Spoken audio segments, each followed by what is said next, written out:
glad you could join me here tonight, or morning, or whenever you happen to be listening to this. I hope you are in a comfortable space, somewhere warm, somewhere safe, where you can just let your shoulders drop, take a deep breath, and just be. Today, I wanted to talk about a topic that has been on my mind heavily over the last few weeks. It's something that touched every single one of us, no matter where we live or what our lives looks like. I wanted to talk about how we can navigate, survive, and somehow find peace when the war around us feels like it's constantly increases. It seems like everywhere we look, things are shifting. There is a lot of noise, a lot of uncertainty, and it's very easy to feel overwhelmed. It's easy to feel that we are carrying a weight that it's too heavy for one person to bear. So today, I wanted to sit down and share a few simple, practical thoughts on how we can protect our peace, guard our well-being, and find stability when the ground beneath the us feels unstable. We aren't looking for grand, impossible answers today. Instead, we are looking at simple, grounded wisdom, real, actionable things that you and I can do starting today, just to stay balanced. First, taking care of your physical and mental well-being. The very first thing we need to talk about is looking after our health, our body, and our minds. When the outer world becomes chaotic, our inner world is the first place that takes the hit. Stress isn't just a thought, it lives in our bodies. It tightens our muscles and disrupts our sleep. It's changed how we breathe. That is why during times of high anxiety, we have to become incredibly intentional about our physical self-care. Think of your body as a sentry. If the storm is racing outside, you need to make sure the walls inside are strong. It starts with the absolute basics. Basics that we often forget when we are stressed. Are you sleeping enough? Are you resting your eyes, even if sleep won't come? Sleep is when our mind repairs itself. It's when the brain processes the emotion of the day, where we deprive ourselves of rest, where resentment draws to our mode zero and every little problem feels twice as large.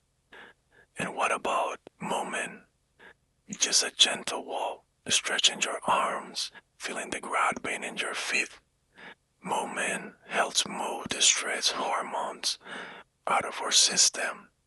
It reminds us that we are alive, that we are grown, and then, of course, nourishment. Eating things that make your body feel support, drinking water, taking a moment to appreciate the food you are putting into yourself, where we feel physical strong, or at least physical care for, where mind has a stable platform to stand on. Second, managing our material and financial peace. The second pillar of navigating a chaotic world is looking after our practical life, our resources, our economy, our security. Financial stress is a very real, very heavy burden that keeps many people awake at night. When the global economy is shifts and things become unpredictable, it's natural to feel a sense of panic. But wisdom tells us that panic never solves a financial problem. Action does. Simple, careful action. It's about looking at what we have and being wise with it. In a crisis, The goal changes for expansion to preservation. It's a good time to look closely at our expenses. Simplify the discussions between what we truly need to live and be happy and what is just extra noise. There's a unique kind of peace that comes from living simple. When we reduce our reliance on material excess, we find that we actually need far less that feel content than society leads us to believe.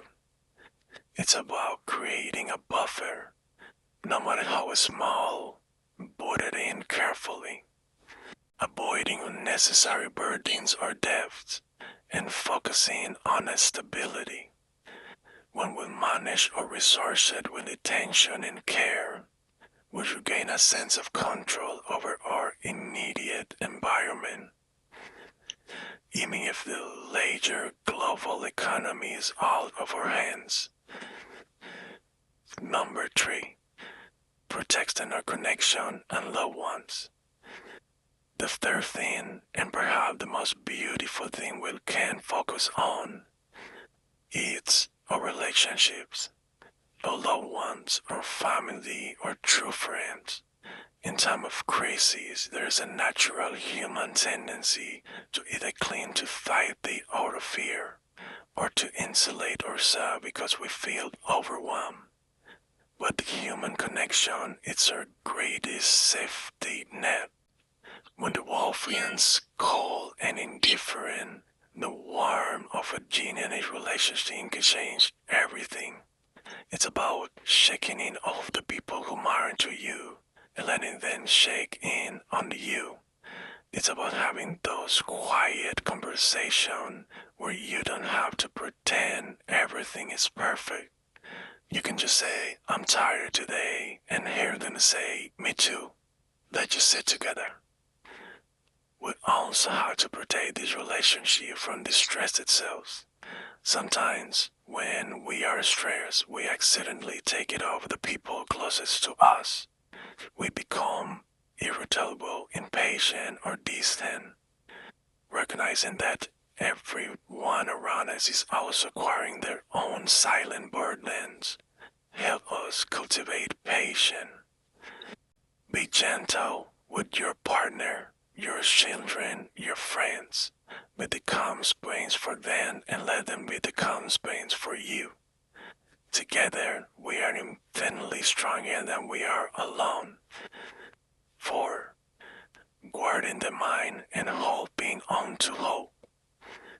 Finally, we have to talk about the mind itself, how we protect our souls, and how we keep hope aligned when the horizon looks dark. One of the biggest challenges we face today is the constant, never-ending flow of information. We are the first generation in human history to carry every crisis for every corner of the planet right in our pockets, 24 hours a day. It's too much. Our minds were not designed to present the most tragedy, that much noise, all of that at once. If you want to protect your peace, you have to learn to limit the intake. It's okay to disconnect. It's okay to turn off the notification, to close the new apps, and to step away. You're not filing the war but taking a break, from its problems. You are just keeping yourself healthy enough to make a difference in our own small corner of it. So try to focus on the present moment. There is a beautiful piece of perspective that reminds us to live day by day. Don't worry trouble from tomorrow. Tomorrow will have its own question, its own challenge. If you try to carry tomorrow's weight today, you will break. Just focus on what is right in front of you, right now, this hour, this moment. And at the end of each day, try to find just 2 or 3 small things to be grateful for. It could be the warm cup of tea, the sound of the rain on the window, or kind word from a stranger. Gratitude doesn't change the world's problem, but it's completely changed our relationship with them. It reminds us that even in a world facing crises, goodness still exists. It keeps the light of inside our minds. Remember, you don't have to figure everything out today. You don't have to face the world. You just have to take care of yourself. Look after the people you love. Live wisely and take one gentle step at a time. Thank you for spending this quiet time with me. Take a deep breath, let the tension go, and sleep well. Good night.